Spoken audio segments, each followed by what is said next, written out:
seres, e aí, como é que vocês estão? Tudo bem, pessoas? Bora continuar a leitura de Origem da Umbanda, volume 1, do Padrinho Jilá. Nós vamos terminar esse livro, porque a gente já está quase no final mesmo, e eu não aguento esperar. Então nós vamos continuar a leitura que nós paramos sobre os guias da linha branca, no último vídeo.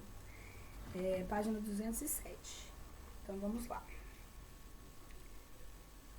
Os guias superiores da linha branca. Os centros espíritas são instituições da Terra com reflexo no espaço ou criação do espaço com reflexo na Terra. Um grupo de pessoas resolve fundar um centro espírita, localiza-o e começa a reunir-se em sessões.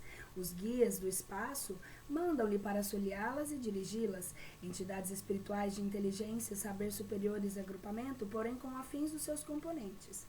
Esses enviados dominam, em geral, o novo centro, mas não os desviam dos objetivos humanos determinantes da sua fundação. Os guias do espaço resolvem instituir na Terra, para a realização dos seus desígnios, tendas que sejam correspondentes a núcleos de outro plano e incumbem de sua fundação os espíritos, que reúnem e selecionam os seus auxiliares humanos e os dirigem em conformidade com a finalidade espiritual. Tanto os grupos de origem terrena como os originários do espaço ficam em linhas paralelas, submetidos à direção de guias superiores.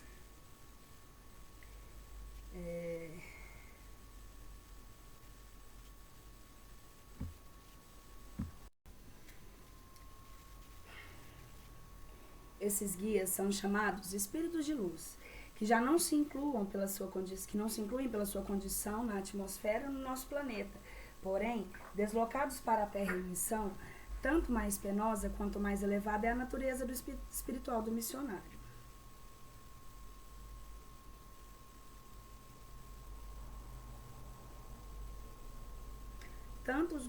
Esses guias são chamados de espíritos de luz que não se incluem pela sua condição na atmosfera do nosso planeta. Porém, são deslocados para a Terra em missão tanto mais penosa quanto mais elevada é a natureza do espiritual. Então, quanto mais difícil, mais elevada é. Desses missionários, alguns jamais têm a necessidade de recorrer a um médium e exercem autoridade através de espíritos que também, muitas vezes, incorporam e transmitem ordens e instruções a entidades em contato direto com os centros e grupos humanos. Há, porém, espíritos de luz que, pelas exigências da sua missão, baixam os recintos de nossas reuniões, incorporam-se nos médios e dirigem, efetiva e até materialmente, os nossos trabalhos. Frequentemente, no primeiro caso, há centros que não sabem que estão sob a jurisdição de determinado guia e que chegam a ignorar a sua permanência em nosso ambiente sem que lhes possa fazer, por isso, qualquer censura, pois os seus guias imediatos não julgam necessário ou conveniente fazer essa revelação. As criações originárias do espaço se caracterizam pela sistemática da solidez de sua organização, pelos métodos e contracenações dos seus trabalhos e pelo inflexível rigor da sua disciplina. Eu preciso falar sobre isso aqui, porque eu vou comentar sobre a minha mediunidade. Os meus falam nomes. Eles se identificam e claro que o contestar, o duvidar fica a meu critério, né? Ter noção de sensatez também fica a meu critério, de perceber, né? O que eles estão me pedindo, se eles estão trabalhando pela luz ou não, porque isso aí a gente não precisa de espírito para saber se a gente está fazendo bem ou mal. A gente tem bem ciência disso, né? E não precisa nem de espiritualidade para a gente saber o que a gente está fazendo. Então, assim, os meus falam hoje, ali em 2025, dentro da minha mediunidade, do meu nível de estudo, os meus falam nomes. E eles não demoraram muito para me dar nomes. Mas tem realmente essa premissa, essa preocupação de não se nomear, até porque o nome é uma identidade, seja aqui, seja no cosmos, no universo, o nosso nome é uma identidade de rastreio, né? Então, eu acredito que seja da mesma forma, e é da mesma forma como eu li em alguns livros aqui falando sobre. Tem um livro de Guardiões, por exemplo, eu acabei de ler esses dias uma trilogia, onde eles explicam sobre ter o rastreio astral, né, no universo. Então, eles não dão nomes por isso. Principalmente quando eles são muito sérios, principalmente quando o nível de estudo, eu não estou falando do nível de conhecimento, porque esse pode ser aumentado, ele pode ser redobrado, ele pode ser multiplicado com disciplina de estudo, mas dependendo do nível mediúnico, eles têm mais facilidade em se apresentar. Eu acredito. E que antigamente era diferente. Antigamente a premissa era provar que a espiritualidade existe, né? E então por isso não havia tanto, e era mais preocupante, né? É necessário em muitos trabalhos ainda fazer esse anonimato, mas até pelo fato de que nós somos nós aqui, né? Mesmo que eles venham para nos ajudar, nós somos somos nós que estamos encarnados, somos nós que estamos trabalhando, somos nós que estamos vivenciando na vida terrena, são eles que estão vindo apenas para auxiliar. Então, assim, por isso talvez não seja tão importante, porque é importante sempre lembrar, por exemplo, que é a Aline que está aqui. Então, você fica a dica, né, de como que a gente pode entender melhor isso. Então, assim, mas não se atenham a essa questão de dar nome, de não dar nome, se atenham às energias, se atenham ao que eles pedem, ao que eles falam. Porque, gente, analisar a bondade, a moral e do propósito que a entidade está te falando é simples, isso é regra básica. Isso você tem que analisar até na Terra quando você está conversando com alguém, né? Então, não fica difícil de ter esse, como que eu digo, essa análise, né? Esse olhar analítico, né? Eu acho que é isso. Bom, não sei se me fiz entender, mas é isso aí. Eu queria fazer esse comentário porque, assim, em 2025 já se é menos restrito, eu acredito, resumindo tudo que eu falei, a identificação desses espíritos. Claro que sempre tudo dentro da sensatez, dentro do limite da sanidade, né? Dentro do limite do que eles pedem, porque eu acredito que sendo espíritos de luz, eles não vão impor, obrigar, né? E até o porquê da imponência do pedido, eles vão explicar a fundamentação. Fica a dica.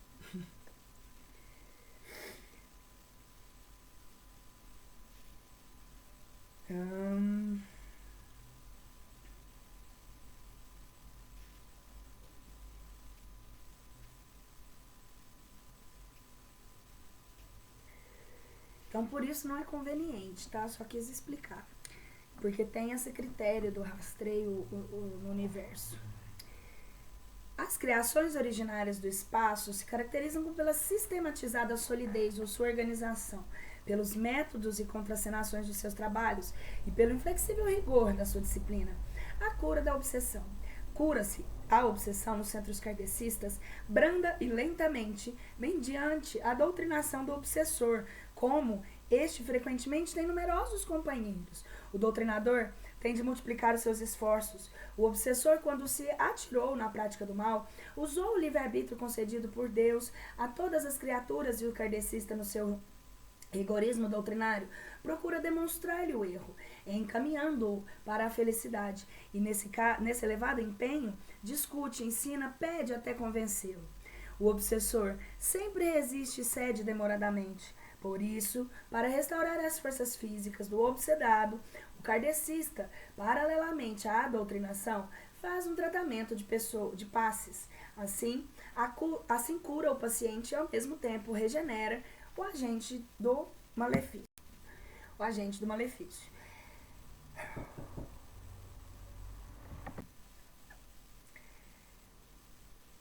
Na linha branca de Umbanda, o processo é mais rápido. O kardecista é um mestre. O filho de Umbanda é um delegado judiciário. Entende-se. Ai, amei essa definição. Eu queria tanto uma definição, não tinha achado. E é isso mesmo, porque eu sempre falei que o kardecismo trabalha com hospitais e instrução. Então, deveria muito provavelmente ser hospital e escolas, né? Tipo, ensinamentos. Claro que na Umbanda também tem escolas, viu, gente? Assim, eu digo no espiritual. Todos, né? Tudo unificado, na verdade. Mas aqui, pra gente entender terrenamente, essa explicação é perfeita. Olha aqui. Para nós colocarmos na nossa limitada explicação humana, isso que eu estou querendo dizer. Às vezes eu ainda fico um pouco eufórica para poder, porque eu também fico nervosa de falar na câmera, mas eu sou ansiosa, então assim, sou um pouquinho acelerada, mas a ideia é essa, eu vou colocar aqui de novo.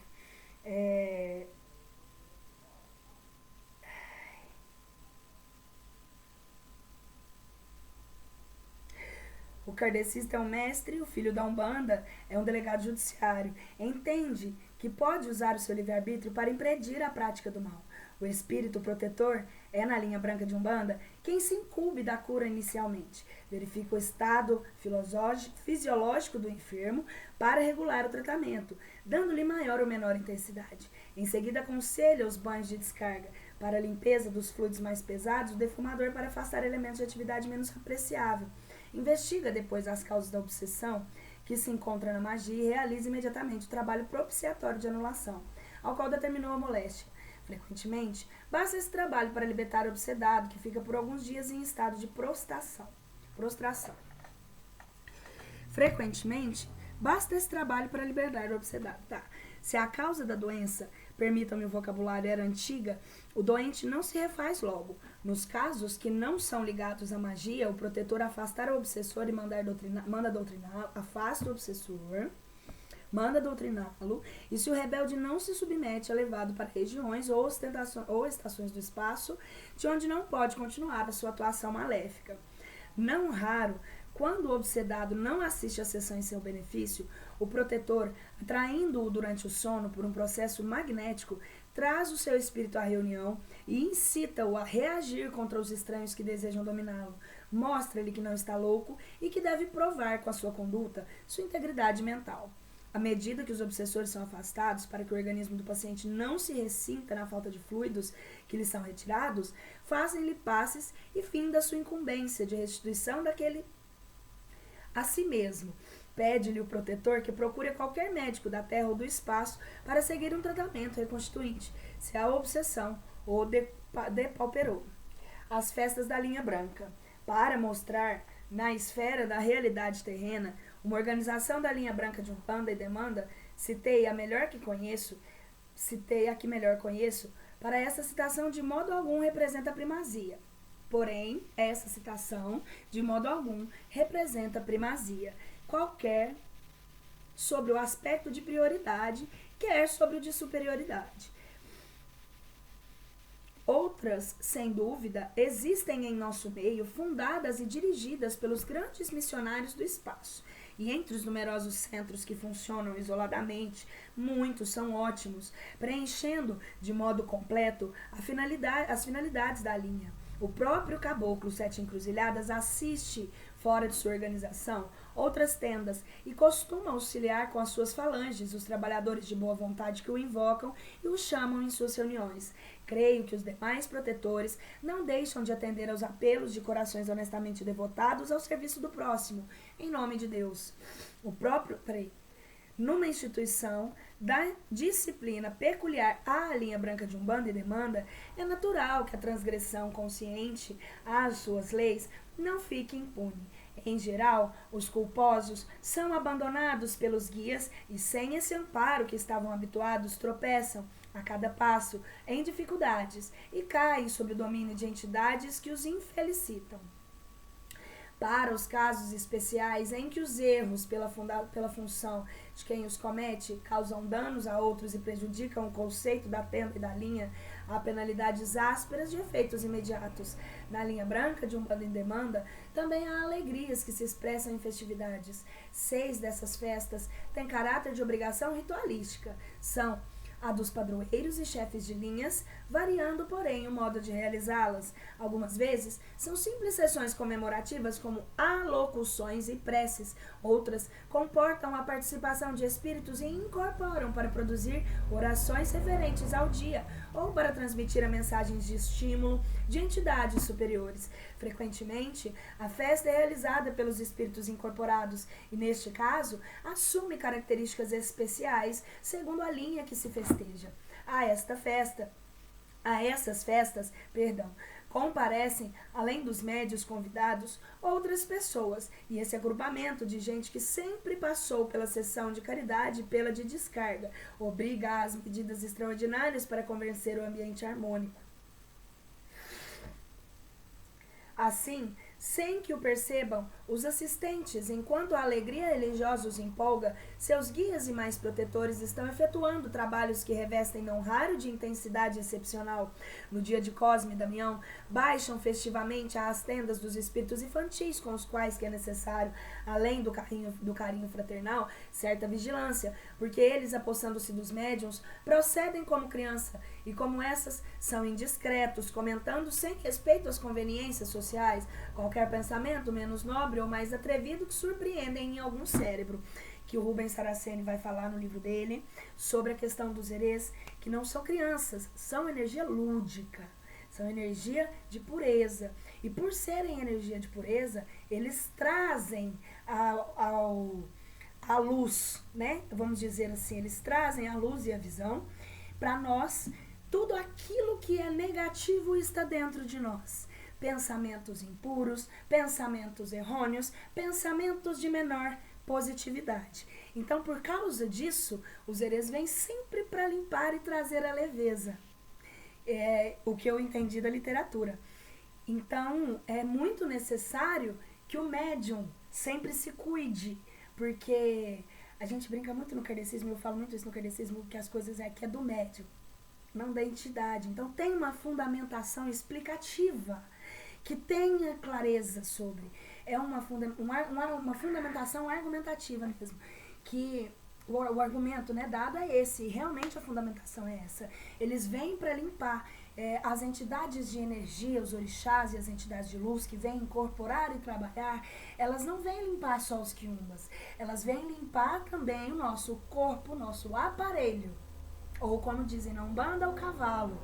Então elas limpam também, não são só, o trabalho nunca é feito só para fora, ele também é feito para dentro. Então por isso que há que se tomar cuidado, porque as crianças vão soltar. Quando elas estão incorporadas, os herês estão incorporados, eles vão soltar. Da mesma forma que as pombagiras vão soltar os xingamentos, os pensamentos impuros, os exus também vão dar gargalhada. As gargalhadas são justamente para tirar essa ironia contida, né? Essas coisas assim. Então, se me permitem, salvo eu estiver errada, podem me corrigir, claro, mas do que eu entendi foi isso.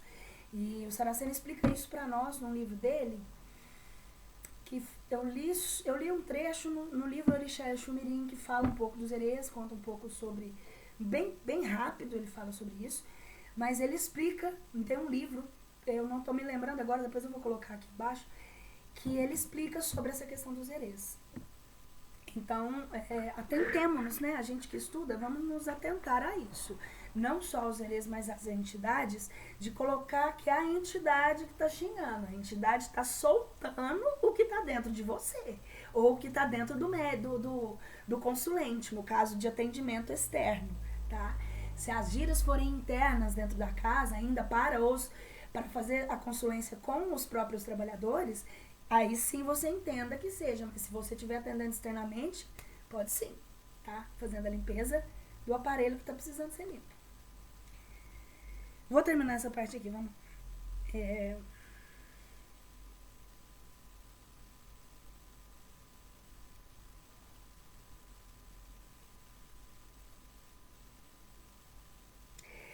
No fim das grandes demandas, isso é, quando se remata vitoriosamente um esforço maior em benefício do próximo, também se realiza, sem caráter obrigatório, uma festa em que confundem na mesma satisfação aos espíritos e os homens.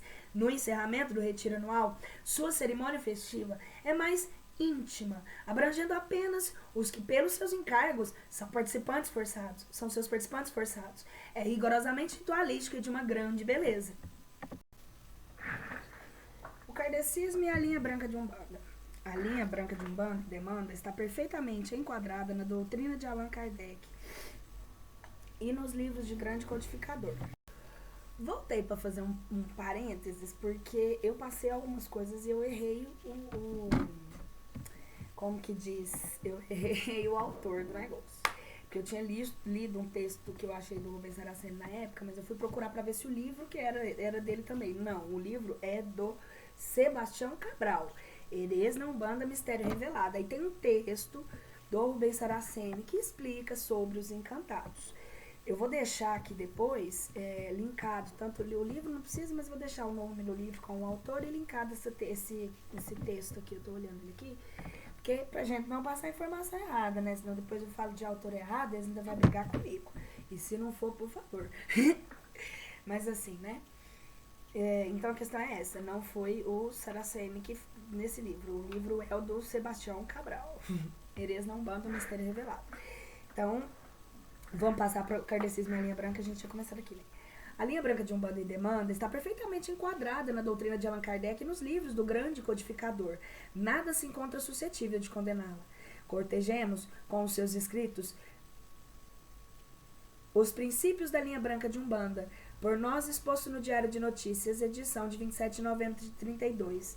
A organização da linha no espaço correspondente a determinada zona da Terra, atendendo-se a constituí-la as variações de cultura moral e intelectual, com o aproveitamento das entidades espirituais mais afim com as populações dessas paragens. Allan Kardec, página 219 do Livro dos Espíritos, escreve: as aglomerações de indivíduos, como as sociedades, as cidades, as nações, têm espíritos protetores especiais, têm pela razão que esses agregados são individualmente coletivas, que, caminhando para um objetivo comum, precisam de uma direção superior. Os espíritos protetores, questão 520, das coletividades são de natureza mais elevada dos que os que se ligam aos indivíduos. Tudo é relativo ao grau de adiantamento que se trate de coletividades que de indivíduos.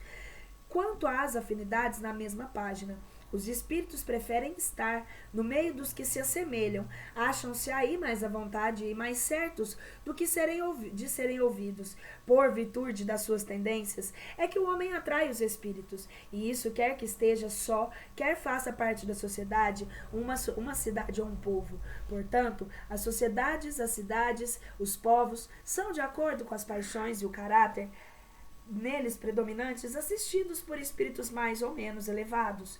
Os protetores de linhas brancas, da linha branca de Umbanda, se apresentam com o nome de caboclos e pretos, porém frequentemente não foram nem caboclos nem pretos. Allan Kardec, à página 215 do Livro dos Espíritos, ensina: fazei questão de nomes, eles, protetores, tomam o que vos inspire confiança. Mas como podemos, sem o perigo de sermos mistificadores, confiar em entidades que se apresentam com nomes supostos? Allan Kardec, à página 449 do Livro dos Espíritos, esclarece: julgar, pois, dos espíritos pela natureza dos seus ensinos. O que eu falei para vocês aqui? Mas antes... Não ouvides que entre eles há os que ainda não se despojaram das ideias que levaram da vida terrena. Sabei distingui-los pela linguagem de que usam. Julgai-os pelo conjunto de que vos dizem. Vede se há encadeamento lógico nas suas ideias, se nela nada revela ignorância, o orgulho ou malevolência. Em suma, suas palavras trazem todo o cunho de sabedoria que a verdadeira superioridade manifesta. Se o vosso mundo fosse inacessível a erro, seria perfeito, e longe disso se acha ele. Ora, esses espíritos de caboclos ou pretos, os que como tais apresentam pela tradição da nossa raça e pela afinidade do nosso povo, são humildes e bons, e pregam invariavelmente, sem solução de continuidade, a doutrina resumida nos 10 mandamentos e ampliada por Jesus. Entre os protetores da linha branca, alguns não são espíritos superiores e os há também atrasados, porém bons, quando o grau de cultura dos protegidos não exige assistência das entidades de grande elevação, conforme o conceito de Allan Kardec, a página 216 do Livro dos Espíritos. Todo homem tem um espírito que por ele vela, mas as missões são relativas ao fim que visam, não às leis de uma criança que está aprendendo a ler, um professor de filosofia.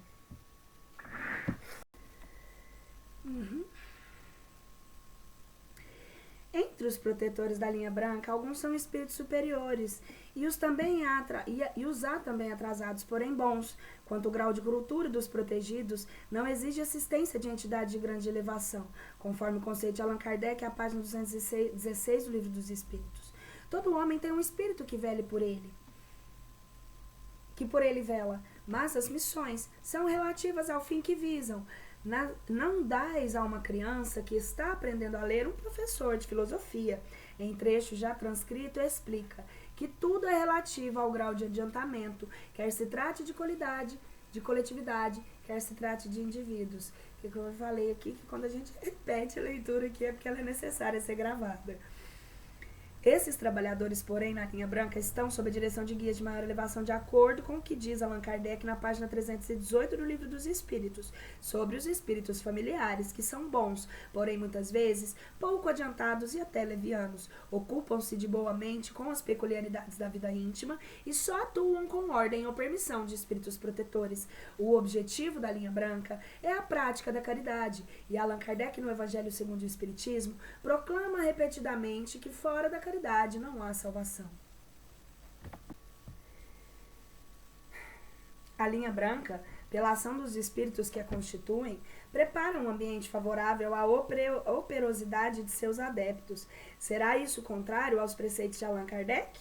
Não, pois vemos nos períodos acima transcritos que os espíritos familiares, com ordem ou permissão dos protetores, tratam até de particularidades da vida íntima. No mesmo livro, à página 221-22, lê-se: exercem os espíritos alguma influência nos acontecimentos da vida? Certamente, pois que te aconselhem. Exercem influência por outra forma que não apenas pelos pensamentos que sugerem, isso é, têm ação direta sobre o cumprimento das coisas? Sim, mas nunca atuam fora das leis da natureza. Na página 214 do Livro dos Espíritos consta: a ação dos espíritos que querem bem é sempre regulada de maneira que não vos tolha o livre-arbítrio. E a página 222 o mestre elucida: imaginamos, erradamente, que aos espíritos só caiba manifestar a sua ação por fenômenos extraordinários. Quiséramos que nos vissem auxiliar por meio de milagres, ou figuramos sempre armados de uma varinha mágica. Por não ser assim, é que oculta a prece da intervenção que tem as coisas deste mundo, e muito natural é que se executa o concurso deles. Assim é que, provocando, por exemplo, o encontro de duas pessoas que suporão encontrar-se por acaso, inspirando alguém a ideia de passar por determinado lugar, chamando-lhe a atenção para certo ponto, se disso resultar o que tenham em vista, eles obram de tal maneira que o homem crente de que obedece a um impulso próprio conserva sempre o seu livre-arbítrio.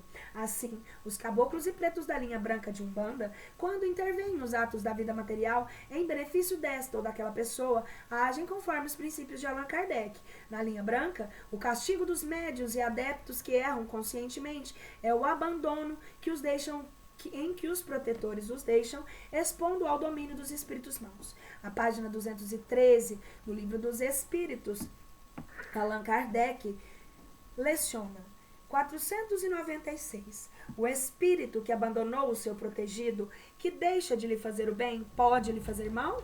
Os bons espíritos nunca fazem mal, deixam que façam o que lhes toma um lugar. Costumais então lançar e contar da sorte as desgraças que vos abruntunham, que vos acabrunham, quando só sofreis por culpa vossa. E adiante na mesma página, 498. Será por não poder lutar contra os espíritos malévolos que um espírito protetor deixa o seu protegido se transvir na vida?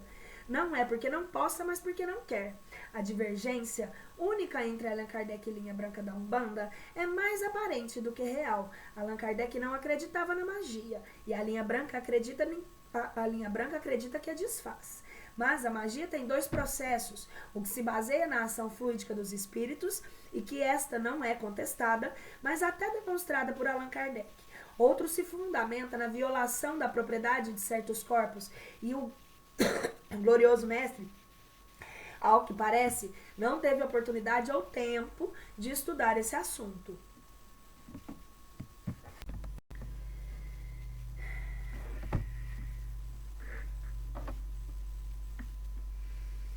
A divergência única entre Allan Kardec e a linha branca de Umbanda é mais aparente do que real. Allan Kardec não acreditava na magia e a linha branca não é que a desfaz, né? Mas como nós falamos, ele não teve tempo, talvez, para estudar esse assunto de uma melhor maneira. Até porque, na época de vivência dele, mesmo com todos os conhecimentos, ele não teve tanto acesso ao conhecimento. Por exemplo, era muita bruxaria, tratado como muita bruxaria. Então, era necessário trazer a ciência para que isso começasse a ser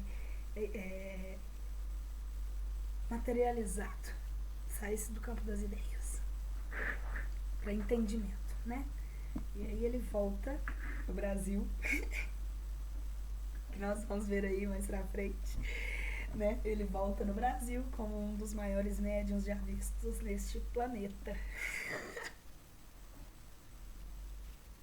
Eu me emociono só de lembrar dele.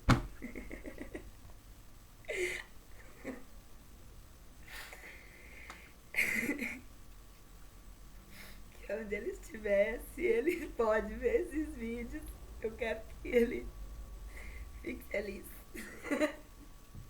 Eu não o conheci, mas ele me conhece. Vai saber se eu não conheci. Às vezes lá em cima. Lá em cima é uma maneira de dizer, né, gente? Claro que lá do outro lado, na outra dimensão, no outro plano, um pouquinho de descontração e leveza não faz mal a ninguém. Vamos lá. Nas últimas páginas, 356 e 57 das suas obras póstumas, os que as coligam observam sobre a assinatura de P.G. Lamaine. No Congresso Espírita Espiritualista de 1890, declaram os delegados que de 1869 para cá, estudos seguidos tinham revelado coisas novas, segundo o ensino de tração por Allan Kardec. Alguns dos princípios do Espiritismo sobre os quais o mestre tinha baseado o seu ensino deviam ser postos em relação com o progresso da ciência em geral realizados nos 20 anos. Depois dessa observação, transcorreram 42 anos e muitas das conclusões do mestre têm de ser retificadas, mas a sua insignificante discordância com a linha branca de Umbanda desaparece, apagada por essas palavras transcritas dos livros dos Espíritos, páginas 449 e 50. Que importam algumas dissidências e divergências, mas de forma de que, de fundo, notai que os princípios fundamentais são os mesmos por toda parte e vos hão de unir um pensamento comum, o amor de Deus e a prática do bem. Maravilhoso, né? Allan Kardec é maravilhoso. Obrigada por trazer isso para nós, para que nós consigamos levar a renovação da doutrina com amor, com respeito, porque os princípios básicos, eles vão sempre se permanecer, né? Indulgência, benevolência e caridade. E eu arrisco a dizer que redenção, a primeira delas. Se você não se rende, nenhuma das outras fica fácil. Possível pode ser, mas não fica fácil. A rendição e a rendição e redenção, né? Falo muito essa palavra, gravem muito essa palavra. É sobre redenção e rendição. O amor de Deus e a prática do bem são a divisa da linha branca de Umbanda. A Federação Espírita Brasileira e a linha branca de Umbanda. A Federação Espírita Brasileira é a instituição mais importante, sem dúvida, a de mais autoridade do espiritismo no Brasil. Acusam-na, às vezes, da retardatária intransigente, porém lentidão do seu passo que garante a segurança da sua marcha. E nunca a sua intransigência desceu da esfera ideal dos princípios para as diatribes contra os indivíduos ou os ataques a associações. As atitudes da federação, onde fulguram e ainda brilham tantas poderosas inteligências, são sempre discretamente ponderadas, ornando-se, não raro, sedutora elegância moral, manifesta em atos de gentileza social. Tive a ocasião de apreciá-las, conhecendo-lhes os fundamentos em circunstâncias diversas de grande delicadeza, quando o médium Moser, depois de uma excursão miraculosa pelo espírito do Rio e de Minas Gerais, começou a perder a simpatia das massas, que veio para esta capital e anunciou que receberia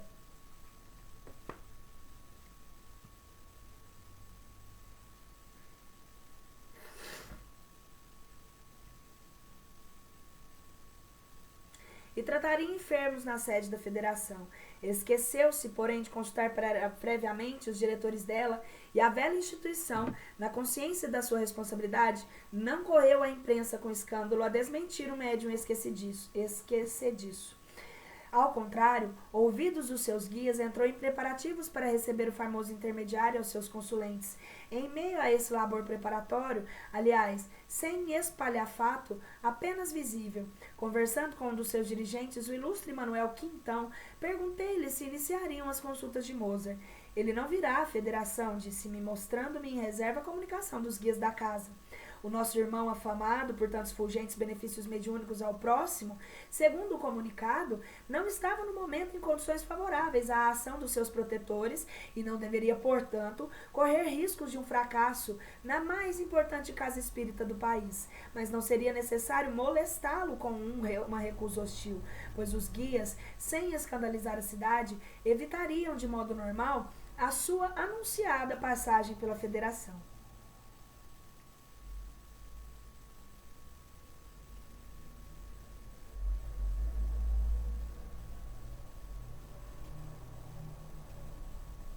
Muito interessante, olha só, a educação moral, né? O cara foi lá e falou que ia fazer um rolê, vamos falar umas palavras assim, vamos conversar, vamos pôr assim, entre aspas, vamos falar no informal. O cara foi lá, marcou um rolê sem avisar os donos da casa e achou que os verdadeiros donos do lugar, ou né, donos que não são donos, né? Estou usando termos chulos, mas assim, achou que a espiritualidade não ia proibir. Eles me brecam tanto, vocês não têm noção. Quem me conhece sabe a língua de trapo que eu sou. Eles me brecam tanto, mas tanto. Uma coisa dessas aqui, nossa senhora, se eu fizesse, eles iam me usar de exemplo, eu tenho certeza.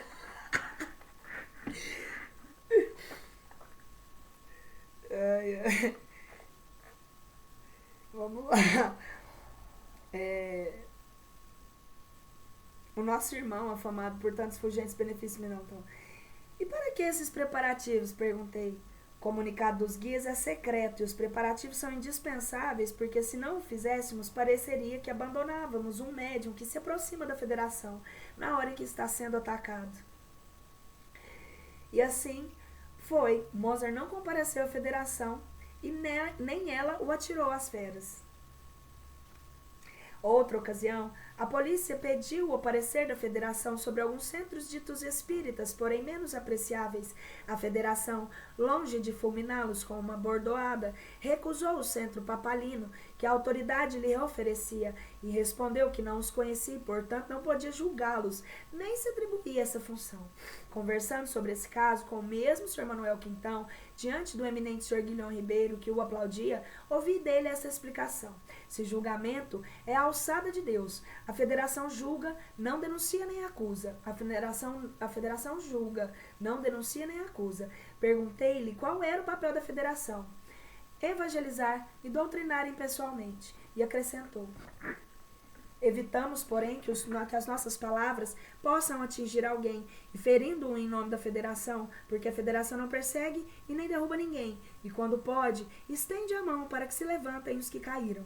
Este é que parece-me o critério da federação adversa ao escândalo de Jesus, que Jesus condenou.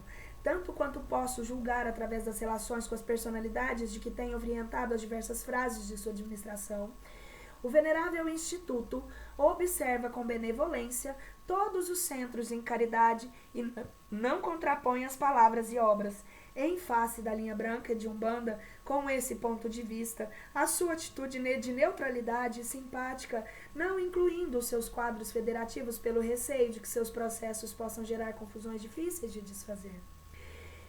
Ao invés de anatematizar os caboclos com os exorcismos de fúria escandalosas, os homens da federação preferiram estudar a sério essas manifestações e, segundo admirável estudo publicado no Reformador, concluíram que esses caboclos que baixam em nossas tendas são espíritos de europeus, alguns tipos conquistadores de nossas terras, outros seduzidos pela fama dela, que atraídos para o nosso ciclo psíquico reencarnam em nossas selvas.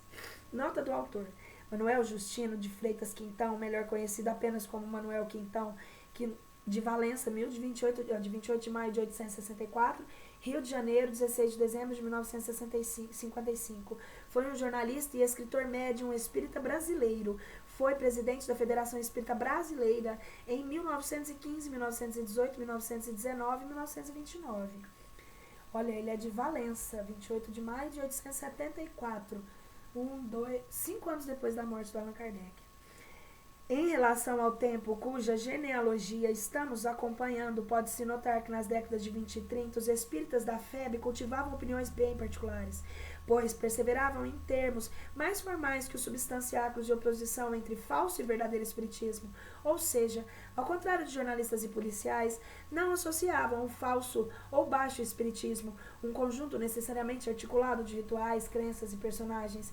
Isso possibilitava, por exemplo, as posições ambíguas e flexíveis quanto à manifestação dos espíritos negros e caboclos, não diretamente condenadas.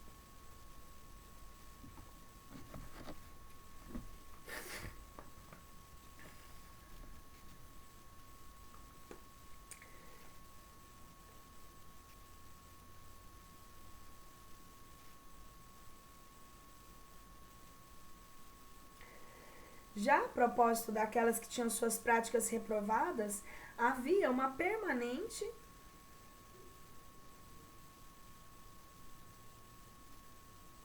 disposição para acolher quaisquer ovelhas desgarradas, submetendo aos influxos de uma saudável e corretiva propaganda, doutrinar em larga escala, vulgarizar, exemplificar, sobretudo, individual e coletivamente, é o que nos cabe fazer. Os diretores e porta-vozes da FEB é a sigla de Federação Espírita Brasileira, pela imprensa e pelo reformador, insistiram, portanto, na legitimidade ou na inconveniência da repressão ao baixo espiritismo. Diante disto, fica ainda mais incessante perceber que a instituição terá um papel significativo na dinâmica de combate oficial às práticas do baixo espiritismo. O baixo espiritismo e a história dos cultos mediúnicos, de Emerson Goumbet. Para entendermos um pouco melhor a direção da Federação Espírita Brasileira, devido às perseguições sofridas por parte do governo, procurou expor os cultos que estavam inclusos na lei vigente. Daí formulou um texto oficial dirimindo a linha branca da Umbanda a ser baixo ou falso espiritismo.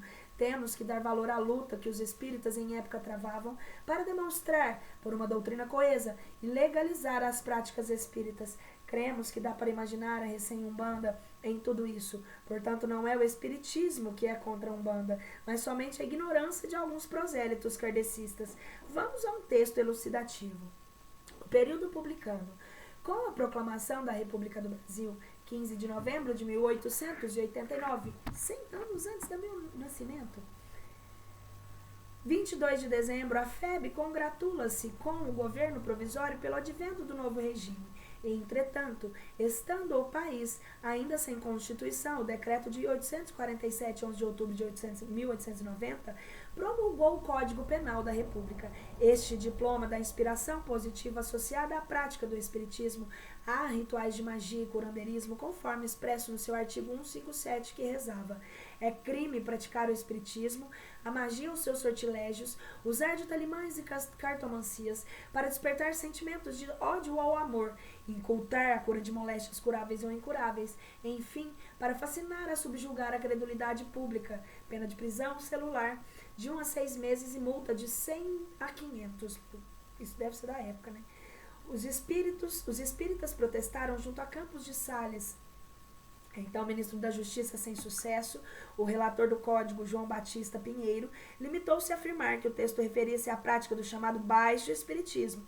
Em 22 de dezembro de 1890, Bezerra de Menezes, enquanto presidente do Centro União Espírita do Brasil, oficiou ao presidente da República, Marechal Deodoro da Fonseca, acerca do novo Código Penal. Preocupado com possíveis focos e resistência no regime, o governo autorizou a polícia a invadir reuniões, a residências e a procura de opositores. Como consequência, em 1891, na cidade do Rio de Janeiro, vários espíritas chegaram a ser detidos, perseguidos e proibidos de se reunirem. Os poucos centros espíritas então existentes viram-se na contingência de fecharem as suas portas, a fim de que não incorressem nas penas da lei. A própria FEB, obrigada a suspender a publicação da sua revista, O Reformador, neste momento. Será neste contexto, entretanto, que Bezerra de Menezes funda o Grupo Espírita Regeneração, de 1891, em 18 de fevereiro, a Casa de Benefícios. Em 1893, no auge da Segunda Revolta Armada, o governo endureceu ainda mais o regime. Os espíritas apresentaram um protesto ao Congresso Nacional contra o Código Penal, uma vez mais em vão, de vez em comissão revisora do Código não atendeu às reivindicações formuladas por aqueles. Visando por dificuldades externas e internas, o reformador deixou de circular no último trimestre daquele ano.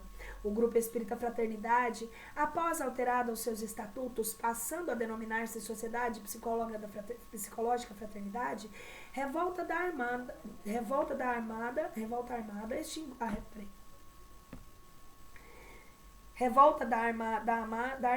extinguiu-se. No Natal desse ano, Bezerra de Menezes encerrou a série de estudos filosóficos que vinha publicando no O País. No seguinte ano, em 1894, com o abrandamento da situação política, Augusto Elias, em conjunto com Fernandes Fiqueira e Alfredo Pereira, inicia uma campanha financeira para subsidiar os projetos da FEB. O reformador voltou a circular. Remontam ainda à primeira década do século XX as primeiras grandes dissidências do movimento espírita. A primeira em Niterói, com o estabelecimento da Umbanda, segundo a tradição, por iniciativa do Caboclo Sete Encruzilhadas, em 1908, e a segunda em Santos, em 1910, que se intitulou Espiritismo Racional e Científico Cristão, sistematizada por Luiz de Matos e Luiz Alves Tomás. Do Estado ao Novo Pacto Áureo. Desde a década de 1920, registravam-se choques entre o espiritismo e a psiquiatria. O Henrique Roxo, 1877-1969, em seu Manual de Psiquiatria, 1921, dedica um capítulo inteiro ao espiritismo. Que legal! Então tá aqui, o Manual da Psiquiatria, em 1921, dedica um capítulo inteiro ao espiritismo, reproduzindo o discurso médico e católico da época, ainda marcado pelo escravismo que remetia à crença no país, a resíduos do fetichismo africano, observando. Vê-se muito frequentemente o que se observa no cinema, nessas danças de negros em seus movimentos extravagantes e as suas contorções e seus gestos. Os profissionais formados na Faculdade de Medicina do Rio de Janeiro consideravam o espiritismo como uma patologia contagiosa, capaz de incapacitar grandes contingentes humanos para o trabalho. Gente, olha como que ela era vista em 1920. Pelos médicos. Devia, por essa razão, ser reprimida pelas autoridades e erradicada por meio de campanhas de saúde pública. O combate ao espiritismo deve ser igualado aos que se faz a sífilis, ao alcoolismo e aos entorpecentes, ópio, cocaína, etc. É a tuberculose, a lepra, as verminoses, enfim, a todos os males que contribuem para o aniquilamento das energias vitais, físicas e psíquicas do nosso povo, da nossa raça em formação. O doutorando apelava à Liga Brasileira da Higiene Mental e à Igreja Católica para sensibilizarem a opinião pública e os poderes constituídos, propondo mesmo uma semana anti-espírita, a assemelhança então existente semana anti-alcoólica, para mobilizar a sociedade contra este mal. Tá vendo, gente, como é que era?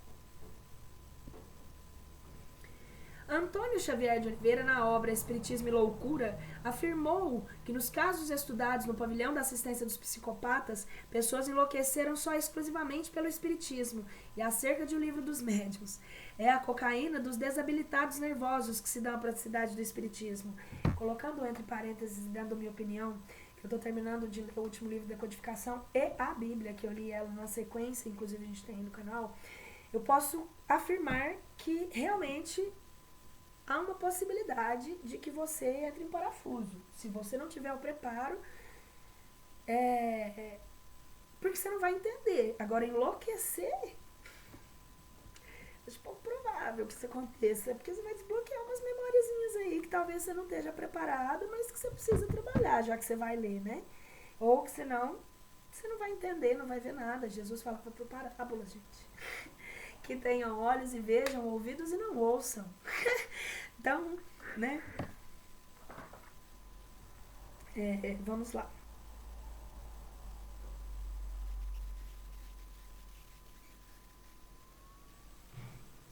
Está no alcance de todos e por isso mesmo leva mais gente, muito mais aos hospícios do que a poeira do diabo A coca maravilhosa é o tóxico que se envenenam todos os dias os débeis mentais, os futuros hóspedes dos asilos insanos.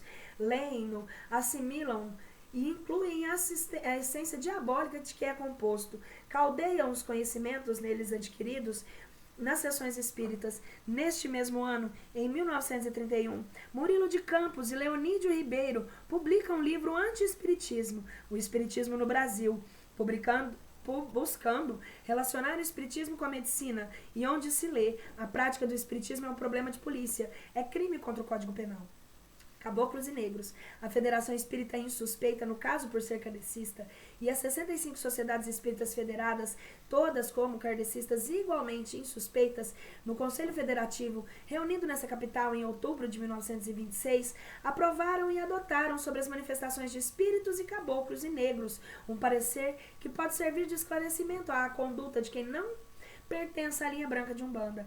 O parecer, que está incerto nas páginas 205 e 206 da resenha dos trabalhos daquele conselho, foi provocado por uma consulta da tenda espírita de caridade dessa capital e foi aceito, além desse centro e mais da federação, pelas seguintes instituições espíritas: de Alagoas, da Bahia, do Ceará, Distrito Federal, Espírito Santo, Maranhão, Mato Grosso, todas, né? Parecer é na íntegra o seguinte.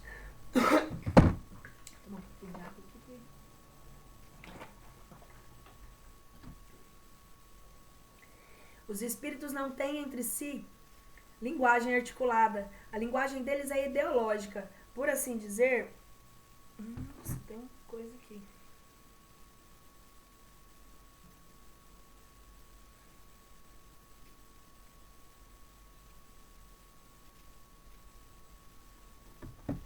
Uma ferpinha aqui, uma farpinha.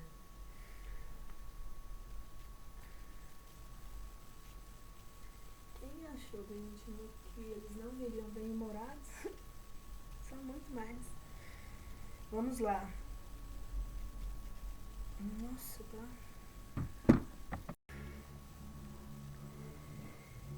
Mas se admitirmos, isto é do caráter dos próprios ensinos doutrinários, dizer como projeção de pensamento, que os espíritos se manifestam com as características de sua individualidade terrena, frequentemente ou mais comumente, a da última encarnação. Não há estranhar que o façam no idioma que aqui falaram. Espiritualmente falando, não deve haver uma linguagem de africano ou de budi, ou como não há de espíritos pretos, nem caboclo, nem japoneses ou eslavos. O que há são espíritos que se manifestam desta ou daquela forma, nesta ou naquela linguagem,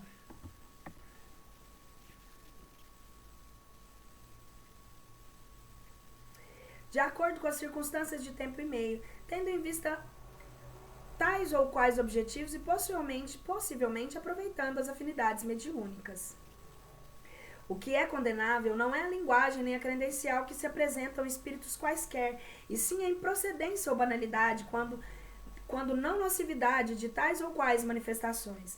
Sem ofensa aos princípios doutrinários, pode admitir-se que os espíritos adaptem as suas manifestações de modo a melhor impressionarem os seus interlocutores, assim como um homem ilustrado entre rústicos tem de baixar o nível da sua expressão e mesmo das suas ideias para melhor compreendido e atendido, assim pode e deve fazer um espírito logicamente.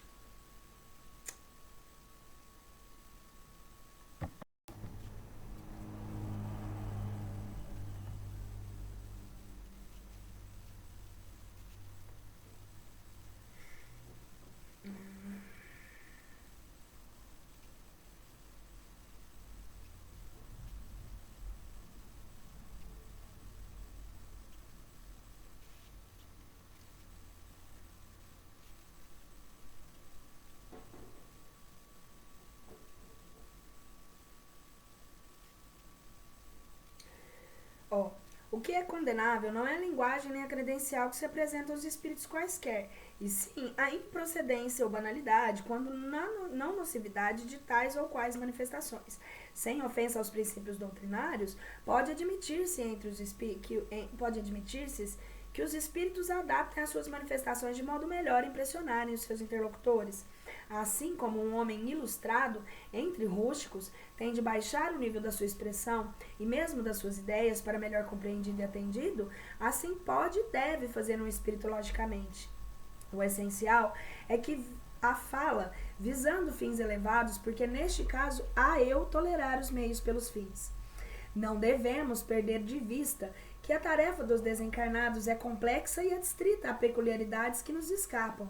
Se tudo tem uma razão de ser, se nada pode furtar-se ao crivo da lei, não podemos, em tese de modo absoluto, condenar coisa alguma. Em regra, ao falar das manifestações tais, a primeira ideia que ocorre é a de fetiches e batuques.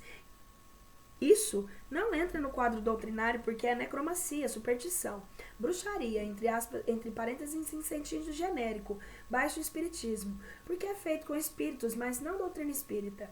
Porém, a verdade é que sabemos que grupos onde se manifestam os pretos e caboclos, que sem embargo de forma pitoresca ou bizarra suscitam a fé, produzem curas espirituais e psíquicas, concorrem finalmente para o levantamento do nível moral coletivo, que é o escopo primacial da doutrina. Assim, pois, se o critério do evangélico é o segundo estalão pelo qual devemos guiar-nos, só é passível de suspeição a árvore que nos produz bons frutos, porque não é pelo fruto, porque é pelo fruto que se conhece a árvore. A federação, em tese, não infirma as manifestações de caboclos e pretos, conquanto não as adote como uma mais eficiente forma de trabalho, achando que do mesmo modo devem proceder as sociedades adesas, uma vez que, como acima fica dito, tais práticas não há de se negar. Espiritismo, porém não são doutrina espírita. Acata, entretanto, todos os bons frutos como tais reconhecidos. Rio de Janeiro, 6 de outubro de 1926.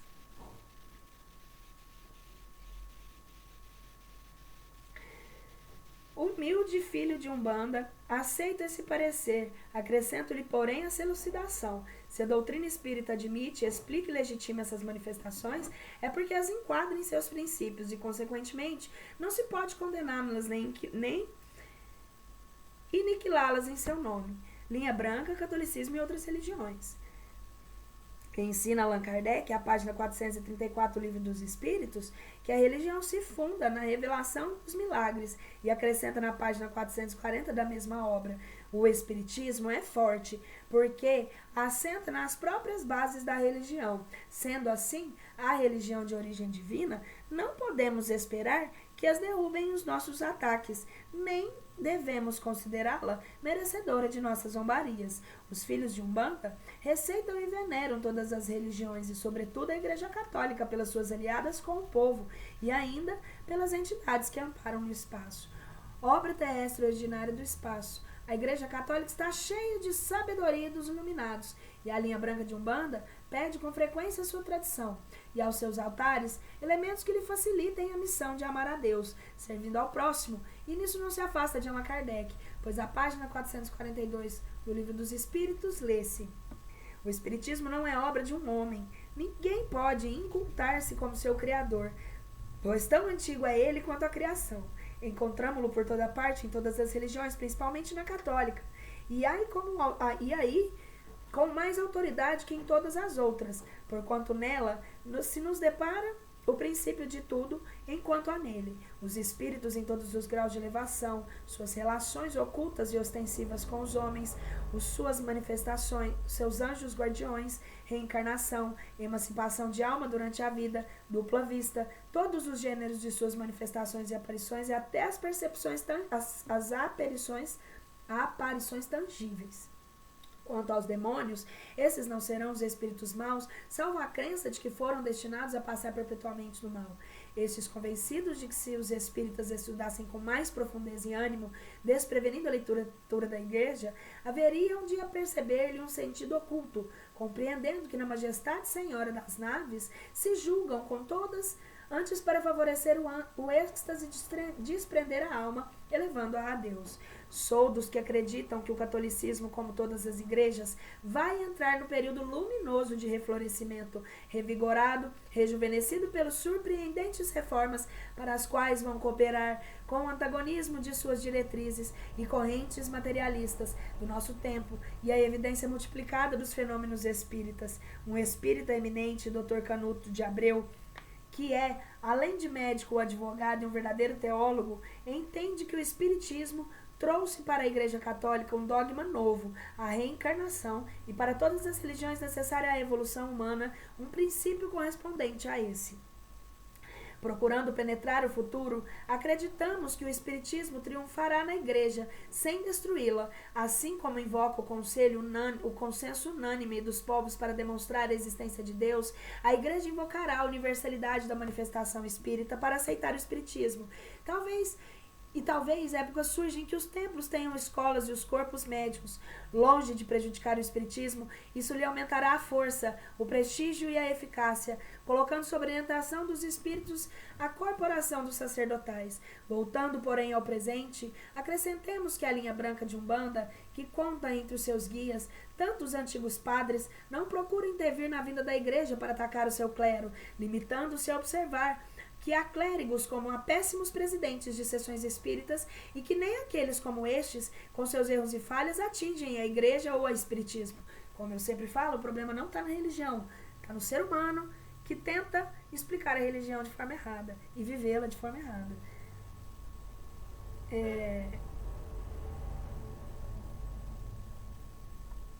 Procurando penetrar o futuro, acreditamos que Voltando, porém, ao presente, acrescentamos que a linha branca de Umbanda, que conta entre os seus guias tanto os antigos padres, não procura intervir na igreja para atacar o seu clero, limitando a observar clérigos ruins.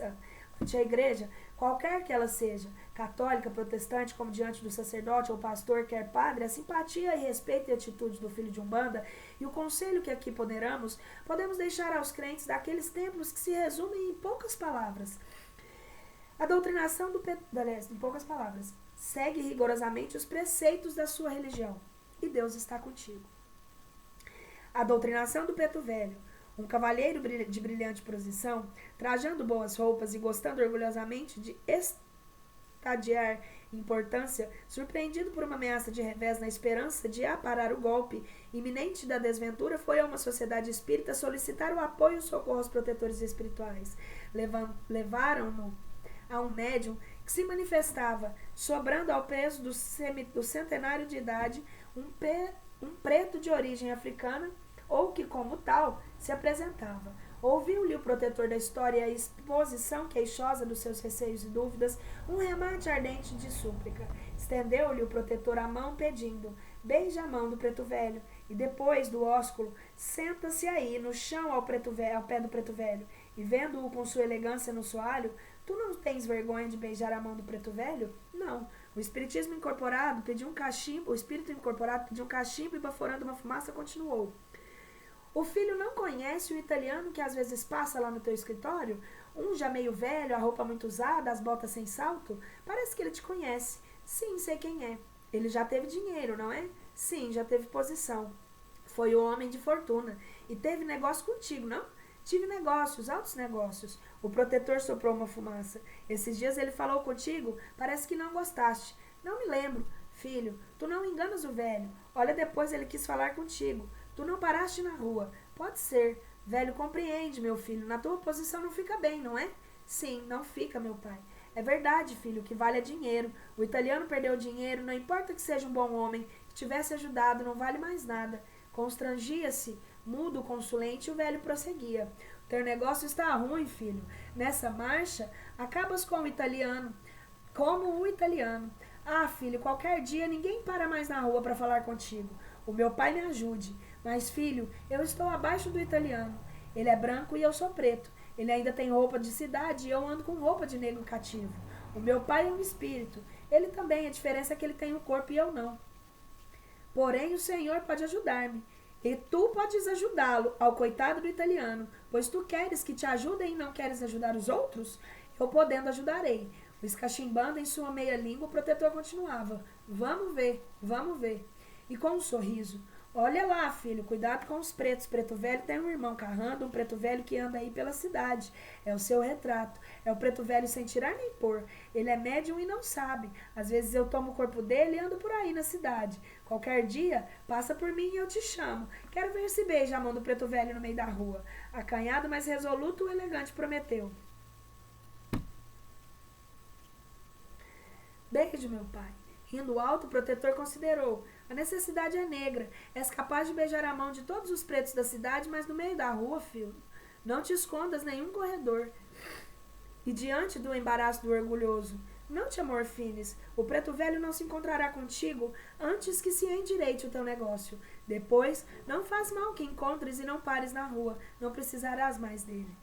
A instituição de Umbanda. Nos artigos sobre a linha branca de Umbanda e Demanda, explicamos a sua organização no espaço de acordo com as necessidades determinadas das zonas terráqueas, por um largo ciclo de tempo, com o concurso de elementos espirituais afins, com os habitantes dessas regiões, seu fundamento evangélico, inspirando-se nos obsessores, inspirando-se no exemplo de Jesus, ao expulsar os vendilhões do templo, seu objetivo, a prática da caridade, libertando de obsessores, curando em moléstias, de origem ou ligação espiritual, anulando os trabalhos de magia negra e preparando um ambiente favorável à operosidade dos seus adeptos. Mostramos em seguida o rigor da sua hierarquia, as causas, os usos dos seus atributos e a dos apetrechos semelhantes aos empregados pelas linhas adversas. A natureza, a necessidade, o efeito e dos despachos, a sua constituição em 7 linhas e a formação das falanges que integram e tornam eficientes a ação isolada de cada espírito, a ação da falange, a de cada linha e o esforço combinado de todos. Estudamos os protetores das tendas ou centros, que é a razão pela qual tantas entidades superiores se apresentam como caboclos broncos ou negros ignorantes, a diversidade de origem deles em referência às suas últimas encarnações na Terra, a sua bondade humilde e o seu alto saber disfarçado de mediocridade. Constatamos que em cada linha há inspeção constante de 21 orixás, espíritos dotados de faculdades e poderes extraordinários, e vimos a grandeza luminosa dos seus guias supremos, tratando com certa amplitude desses iluminados que temos em estado em contato. Observemos ainda a uma instituição da linha branca e demanda com organização terrena, correspondendo do espaço, com seus serviços ao plano espiritual, articulando-se no plano espiritual, regendo-se em cima e embaixo, por um sistema que coloca ao nível de qualquer religião regular. E dentro dessa harmonia, com as responsabilidades e funções, sob inquebrável disciplina hierárquica definidas que para os espíritos, quer para os homens, verificamos as ações que se comparam aos velhos milagres consagrados pela aureda no altar. Não conhecemos no Espiritismo nada que se compare como organização às tendas de Maria, nota do autor. Aqui, Lau de Souza fez uma alusão de Mãe Maria Santíssima, a do Caboclo Sete Encruzilhada, e basta citá-las para mostrar que a linha branca de Umbanda e Demanda é uma grande legitimidade e instituição religiosa. O futuro da linha branca de Umbanda. A evolução da linha branca de Umbanda e Demanda depende e acompanhará a evolução das populações situadas na zona terráquea de sua ação e influência. Tanto mais decline magia em suas operações danosas, a criatura humana, quanto mais se simplificarão os processos da linha branca, obriga a excedê-los, de conformidade com as circunstâncias decorrentes da atuação de forças espirituais, camadas fluídicas, maleficamente empregadas. Destinada também a quebrar o orgulho mental e mundano de nosso tempo, à medida que o progresso moral dos homens se acentue, a linha branca acompanhando-o modificará o caráter ou a natureza de suas manifestações, adaptando meios novos de servir a Deus, esclarecendo e amparando o próximo. Dia virá certamente, distante do tempo, em que não haverá necessidade de recorrer aos meios materiais para alcançar os efeitos espirituais, em que o aparecimento dos caboclos e preto velhos nos terreiros das tendas apenas ocorrerá esporadicamente para não deixar parecer a lembrança destas épocas de outro materialismo e passar do orgulho utilitarista que tão árdua e penosa tornam a missão dos espíritos incumbidos da assistência aos homens como trabalhadores de linha branca e umbanda.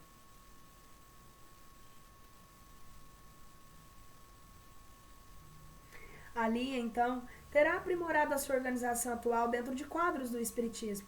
Será uma instituição de grande fulgor, regrada pela sistematização severa de que agora esboça, articulando cada vez mais o seu plano terreno no alto plano do espaço de que é reflexo. Nessa idade, os falquejadores que desbasta em geral machado e facão do grande tronco, com os que chama o caboclo sete encruzilhadas, as humildes e persistentes de trabalhadores de tendas, hoje compreendidos e injuriados, abençoarão no espaço, libertados da matéria, sofrimentos e calúnias que afrontaram na terra, no cumprimento de uma tarefa muitas vezes superior a dos seus méritos e energia. Quando, porém, raiará o resplendor dessa aurora, esperemo-lo confiantes, por mais que tarde, adviro para que se coloca na sua ação espiritual no mundo material, sobre o ponto de vista espírita, a lentidão das coisas não gera o desânimo, porque o tempo não terá limite, o espírito é imperecível. Presentemente, as forças maléficas que a linha branca tem de enfrentar na defesa da humanidade tomam um desenvolvimento assombroso sobre o impulso da exasperação dos piores sentimentos humanos e até uma revolta pelas amarguras econômicas oriundas de erros e crimes do egoísmo dos indivíduos e povos, acumulando-se interruptamente através de numerosas gerações. Os insultos mais inferiores, os institutos mais inferiores, portanto, tempo reprimidos por sentimentos assentes em preconceitos fundamentados em princípios religiosos, derribadas em convenções pelos abalos sociais dos últimos decênios, irrompem com a fúria dos torrentes represadas, ameaçando o mundo de uma subversão moral completa. A linha branca de Umbanda e Demanda é um dos elementos de reação de defesa que o Espiritismo, ao lado das religiões espiritualistas, tem de dominar essa avalanche tumultuária e avassaladora e arrasadora, compelindo-lhe a flor que embalsama e com espada que afugenta entre as hostilidades e as desconfianças de alguns dos seus aliados no amor a Deus e na prática do bem. Esse terrível surto do mal pode ser quebrantado, e a linha branca que hoje se encapela nas ondas espumantes do oceano em tempestade será na bonança, o azul lago, principalmente refletindo as luzes do céu. E pois que estas linhas são publicadas na manhã, que nos recorda o sorriso de Jesus infante na manjedoura do Belém, seja permitido ao humilde filho de Umbanda enviar saudações e votos de paz no seio do Cristo, aos crentes e sacerdotes de todos os templos, uma súplica fervorosa pelo bem-estar daqueles que se privam de confronto da fé e desconhecem Deus. Reafirmamos mais uma vez a importância de ser o livro de Leal de Souza, O Espiritismo, a Magia, 7 Linhas da Umbanda, o primeiro livro editado sobre Umbanda no Brasil, onde está disposto a Umbanda Primeva do Caboclo Sete Encruzilhadas, disponibilizando em nosso site, justamente com esse livro, no ícone 1 dos livros históricos, enfim.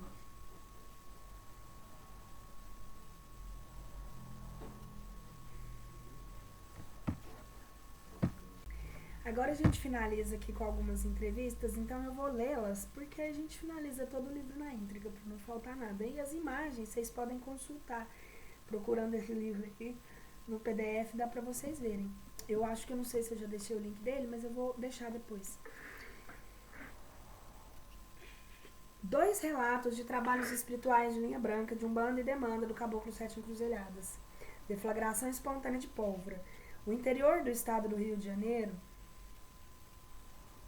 em sítio tranquilo e quase deserto, pôs contra poucos habitantes uma pequena seção de grandes tendas que realizava trabalhos vulgares de doutrinação de espíritos surpreendidos na prática do mal. O chefe do terreiro, isso é, o guia espiritual, havia desincorporado, deixando a reunião ao menos aparente sob a direção e responsabilidade exclusivas do presidente humano, e tudo corria serenamente sem incômodos, apesar de uma outra tentativa de reação dos rebeldes que estavam sendo doutrinados. Num repente, abalando com a sua surpresa o organismo do seu médium desprevenido, o guia incorporou pedindo: vamos levar esses infelizes para o espaço. Temos trabalho sério. Uma a uma, o ligeiro toque na fronte dos respectivos médios, as entidades em erro deixaram os aparelhos encaminhando-se conduzidas pelos protetores e acenos espirituais de regeneração no plano espiritual. O guia preveniu: estão queimando nossas tendas, e emendou: ainda estão em preparativos, mas 5 minutos tacam fogo. Vamos defender-nos já. Para a compreensão do público, é necessário dizer que as tendas da linha branca, na prática da caridade, são constantemente forçadas a desfazer trabalhos de magia negra e quebrar arremetidas de entidades espirituais empenhadas em servir ódios e paixões terrenas. Com isso, irritam esses espíritos e enchem de cólera criaturas com que eles trabalham, pois não só lhes ferem o orgulho, sempre insolente nesses desventurados, como prejudicam materialmente, visto que têm eles a infelicidade de mercadejar com a habilidade sinistra dos malfeitores do espaço. Tais indivíduos, com o auxílio de tais espíritos, fazem trabalhos formidáveis com o intuito de fechar é só aquela tenda da linha branca que os prejudicou, e a tenda alvejado, logo prevenida pelos seus guias, reage com rapidez, à altura da agressão, elevando os recursos da defesa. Tratam-se, desse modo, verdadeiras e grandes batalhas. Assim, os adversários de linha branca recorreram com frequência à pólvora para perturbá-la, atingindo os médios com espessas camadas de fluidos rudes e bruscamente deslocadas, produzindo outros efeitos. O guia da pequena reunião ordena, como vimos, a defesa e dizia: o nosso chefe é bom demais para esse planeta. 7 encruzilhadas não quer que faça mal nem aos inimigos que nos perseguem.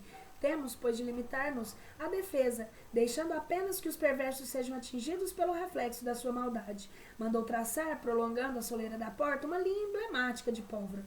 Concentração, pediu. Coração limpo e pensamentos em Deus, nosso Pai. O nosso fogo vai ser aceso com o de lá. Silenciosos, as forças inclinadas, os assistentes tinham um aspecto grave das pessoas absorvidas por uma ideia ou presas à engrenagem de um raciocínio na solução de algum problema. E na vibração desse silêncio, sem que lhe chegasse lume, como se lhe incendiasse espontaneamente, a linha emblemática de pólvora explodiu num rápido clarão, enchendo-se a sala de fumaça. A ação de um espírito sobre um sapo. Tenda Nossa Senhora da Piedade. Sala de 8 metros de comprimento sobre 3 de largura. Os trabalhos com assistência de 15 pessoas. Correm serenos, com a regularidade harmoniosa de sempre, sob a direção espiritual do Orixá Malê, Falange de Ogum, incorporado no seu médium. Em cavaleiro, estabelecido em Rua do Centro, na capital federal, porém morador no subúrbio e em engenho de dentro, recorrente àquele espírito queixando-se ao mesmo tempo os males do corpo e a desorientação dos negócios, atribuindo a causas espirituais esses infortúnios. Trabalhadores, chefe superior das falanges da demanda das tendas de Maria, estabeleceu com precisão rigorosas causas espirituais desses malefícios, confirmando as suspeitas da vítima deles. Continuando a investigar, determinou quem a encomendara, razão desse recurso às forças ocultas e o preço ajustado e pago para desfechar o golpe. O indivíduo com que se faz o negócio macabro, as entidades do espaço que o realizam e o local que foi executado.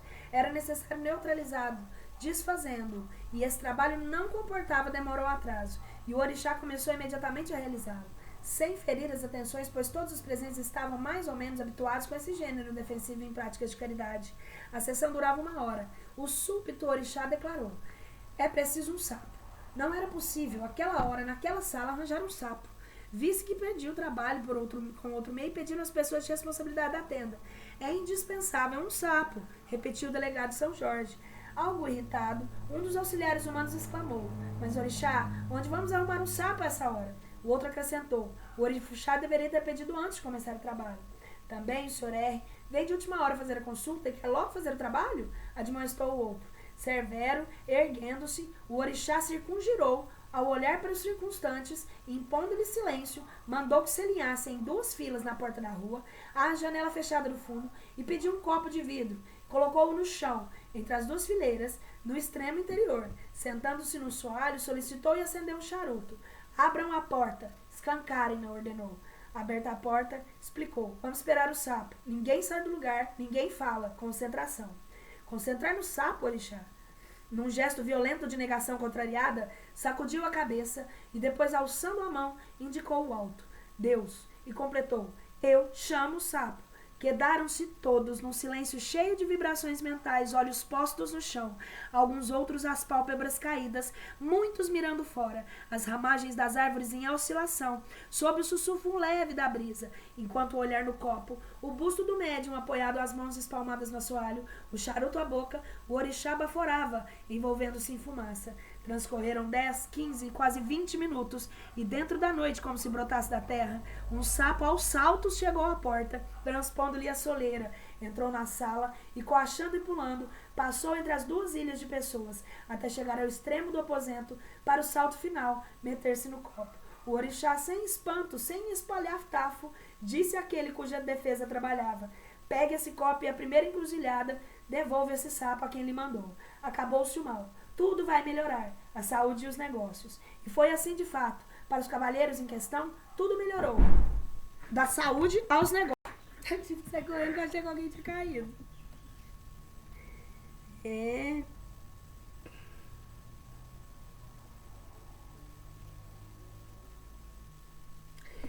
Isso agora são algumas perguntas. Entrevista com Dona Lígia Cunha, neta de Zélio de Moraes, responsável pela condução das sessões na Tenda Espírita Nossa Senhora da Piedade. No final do ano de 2007, descobri por pura sorte o perfil de um rapaz chamado Marcelo, que vinha ser filho de Dona Lígia, neto de Dona Zilmeia, bisneto de nosso já conhecido Zélio Ferdinando de Moraes, a quem coube ainda que alguns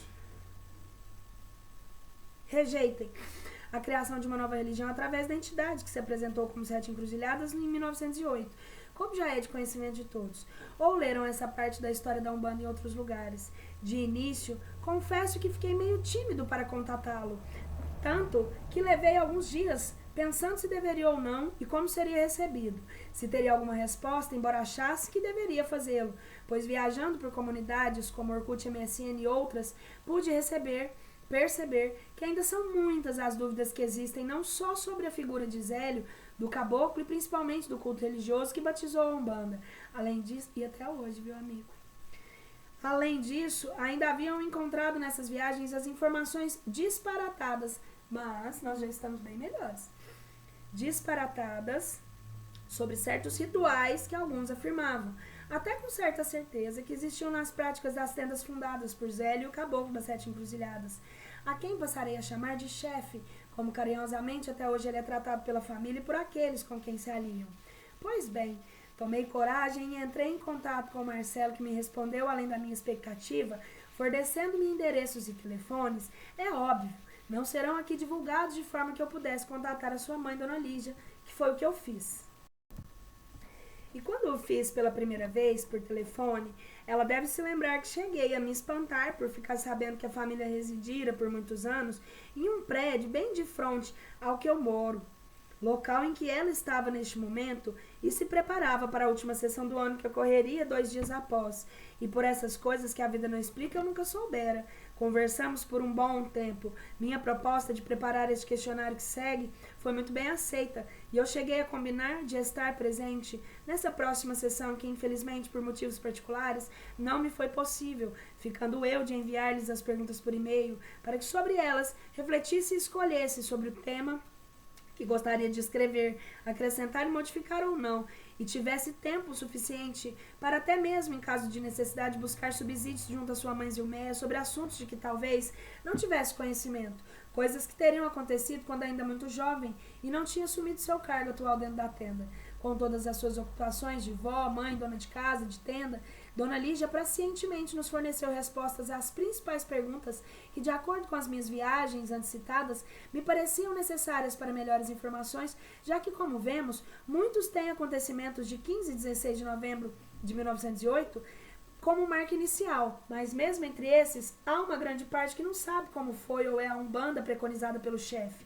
As perguntas e respostas que se seguem foram as de que mais importância viveu no momento, e estou colocando da mesma maneira que foram e vieram, ou seja, sem interpretações pessoais minhas. Questionário.